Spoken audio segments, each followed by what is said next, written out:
ఓం నమో వెంకటేశాయ. నా పేరు సంగమేశ్వర్ రెడ్డి బిల్లా. నేను యూరప్లోని డెన్మార్క్ దేశంలో కోపెన్హాగన్ నగరంలో నివసించుతున్నాను.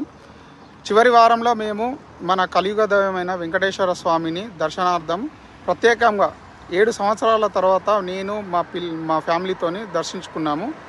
ఈ వీడియో చేయడానికి రీజన్ ఏంటంటే ప్రజెంట్ టాపిక్ భారతదేశంలో జరుగుతున్న లడ్డూ వివాదం గురించి ఈ వీడియో చేయుచున్నాను. ప్రవాస భారతీయుల పక్షాన నేను ఈ వీడియో చేయదలుచుకున్నాను. 5 సంవత్సరాల తర్వాత మేము దర్శించుకున్నాము స్వామివారిని. సో ఈ వీడియో నేను చేయడానికి గల రీజన్ ఏంటంటే మన లడ్డు మహాప్రసాదం ఈ మధ్య సోషల్ మీడియాలో కానీ టీవీలో కానీ అందరూ డిస్కస్ చేసుకున్న విషయం ఏంటంటే లడ్డూలో జంతు ఆయిల్స్, పంది కొవ్వు ఇవన్నీ మిక్స్ చేసి మనకు లడ్డు తయారు చేసి పంపిణీ చేశారని ల్యాబ్ రిపోర్ట్లలో తేలింది. సో ఇది ఎంత ఘోరం అంటే మన హిందువులుగా బతికి మన హిందువులు ఎంత నరక వేదన అనుభవిస్తున్నారంట ఈ గత వారంలో.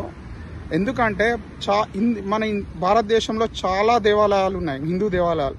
అందులో ప్రతి ఒక్కరూ లడ్డు ప్రసాదం అనేది కామన్గా మనకు డిస్ట్రిబ్యూషన్ చేస్తారు.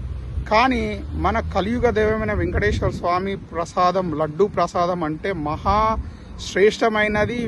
చాలామంది ప్రతి ఒక్క భారతీయుడు, ప్రవాస భారతీయుడు ఏ దేశంలో ఉన్నా ఎక్కడ ఉన్నా ఇండియాకు వస్తే మాత్రం ముఖ్యంగా మన తెలుగు రాష్ట్రాలు ఆంధ్రప్రదేశ్ కానీ తెలంగాణ వాసులు కానీ 100% కంపల్సరీ ఏదో ఒక మొక్కు రూపంలో మనం కలియుగ దైవమైన వెంకటేశ్వర స్వామిని దర్శించుకుంటాం. అది మనకు ఆనవాయితీగా వస్తుంది. ఇప్పుడు కాదు, మన తాతలు తండ్రుల నుంచి మన ముత్తాతల నుంచి ఆనవాయితీగా ఉంది. ఇప్పుడు ఇన్ని సంవత్సరాల్లో లేని లడ్డు నాణ్యత లోపము అనేది ఎందుకు జరిగిందనేది కంపల్సరీగా ప్రతి ఒక్క హిందూ దీని మీద మనము చర్య చేయాలి. ప్రతి ఒక్క హిందూ నడుం బిగించాలి. సనాతన ధర్మమే కొన్ని వేల సంవత్సరాల నుంచి ప్రతి దేశంలో ఏదో ఒక రూపాన విగ్రహ రూపాన్నో ఏదో ఒక రూపాన మన భూమిలో నిక్లుప్తమై ఉంది. సో దీనికోసం ప్రతి ఒక్క భారతీయుడు నడుం కట్టి దీనికి చర్యలు, ఈ లడ్డూ ప్రసాదంలో జంతు సంబంధించిన కొవ్వులను కలిపి నాణ్యత లోపం చేసిన వాళ్ళని ప్రతి ఒక్కరికి శిక్ష పడేలా 2 ప్రభుత్వాలు, ఎందుకంటే తిరుపతి ఆంధ్రప్రదేశ్లో ఉందని ఒక ఆంధ్రప్రదేశ్ ప్రభుత్వమే కాకుండా తెలంగాణ, అన్ని ఇండియాలో ఉన్న ప్రతి రాష్ట్రం యొక్క ముఖ్యమంత్రులు కానీ ఎవరైనా సపోర్ట్ చేసి దీని మీద సిబిఐ విచారణ జరిపి దీన్ని ముందుకు కావాల్సిందిగా ప్రవాస భారతీయులను సాక్షిగా నేను కోరుకుంటున్నాను. ఎందుకంటే కలియుగ దైవం అనేది ఆ దేవుడు ఎన్నో రూపాల్లో ఒక రూపం. పాపం చేసిన ఈ నిందితులైతే ఎవరైతే ఉన్నారో పురుగులు పడి చనిపోతారు.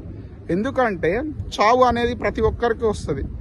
అది ఏ రకంగా వస్తుందో ఎవరికి తెలియదు.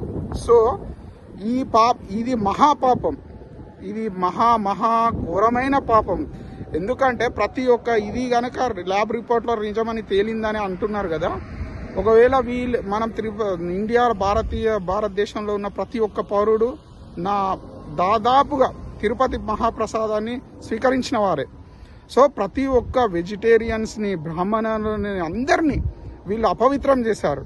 సో దీని మీద చాలా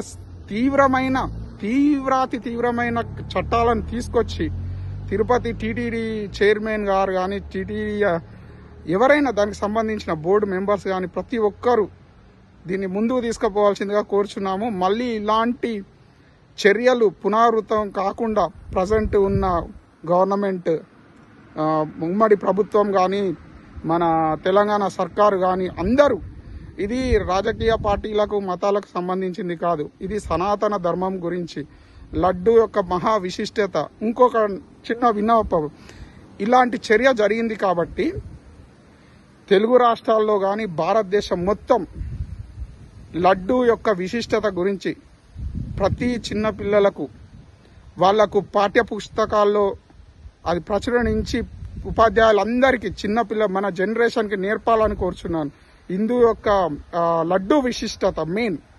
ఎందుకంటే తిరుపతి లడ్డు అనేది చాలా శ్రేష్టమైనది, పుణ్యమైనది.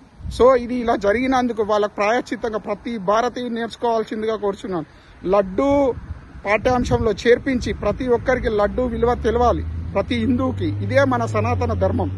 ఇది తెలియకుండా మనము వాళ్ళను వీళ్ళను అనడం తప్పు కాదు. ఎవరు చేసినా మంచిదే, మానవుడు మానవుడే.